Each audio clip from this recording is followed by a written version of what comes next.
संस्थानों में धार्मिक शिक्षा और धार्मिक उपासना से संबंधित है। ये निर्धारित करता है कि कौन से शैक्षणिक संस्थानों में धार्मिक शिक्षा दी जा सकती है और कौन से में नहीं।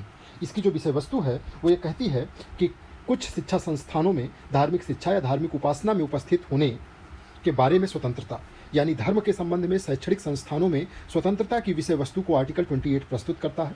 इसको 4 प्रमुख क्लॉजों में डिवाइड किया जा सकता है। इसमें 4 प्रमुख प्रावधान हैं। पहला ये कहता है कि राज्य के द्वारा जो संस्थान पूर्ण रूप से वित्त पोषित हैं, यानी कि जो सरकारी संस्थान हैं, उसमें धार्मिक शिक्षा नहीं दी जा सकती। लेकिन दूसरे क्लॉज में यह बात कही गई है कि जो राज्य द्वारा मान्यता प्राप्त हैं, पूरी तरीके से राज्य निधि से नहीं चलते हैं, उनमें धार्मिक शिक्षा दी जा सकती है, परंतु कंपलसरी नहीं होगी। तीसरी में है कि कोई भी विद्यार्थी को धार्मिक उपदेश या उपासना में भाग लेने के लिए बाध्य नहीं किया जाएगा, यदि विद्यार्थी स्वयं ऐसा नहीं चाहता या उसके अभिभावक या पेरेंट्स नहीं चाहते। चौथे में कहा गया है कि राज्य द्वारा नहीं चलाए जाने वाले जो धार्मिक या धार्मिक उद्देश्य से संस्थापित संस्थानों में धार्मिक शिक्षा दी जा सकती है, इसकी फ्रीडम है। अगर सरल शब्दों में बात करें तो जो राज्य द्वारा पूरी तरीके से वित्त पोषित संस्थान है, उसमें धार्मिक शिक्षा नहीं दी जा सकती।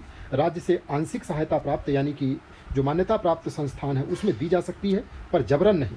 और जो निजी धार्मिक उद्देश्य वाले संस्थान हैं, उनमें धार्मिक शिक्षा की अनुमति है। एग्जाम्पल के रूप में एक सरकारी स्कूल में धार्मिक शिक्षा नहीं दी जा सकती। एक मिशनरी स्कूल जो आंशिक सहायता पाता है, उसमें धार्मिक शिक्षा दी जा सकती है, लेकिन उसे अनिवार्य नहीं किया जा सकता। और किसी को किसी धार्मिक सभा या प्रार्थना में शामिल नहीं किया जा सकता है, अगर उसकी इच्छा नहीं है, जबरन नहीं शामिल किया जा सकता।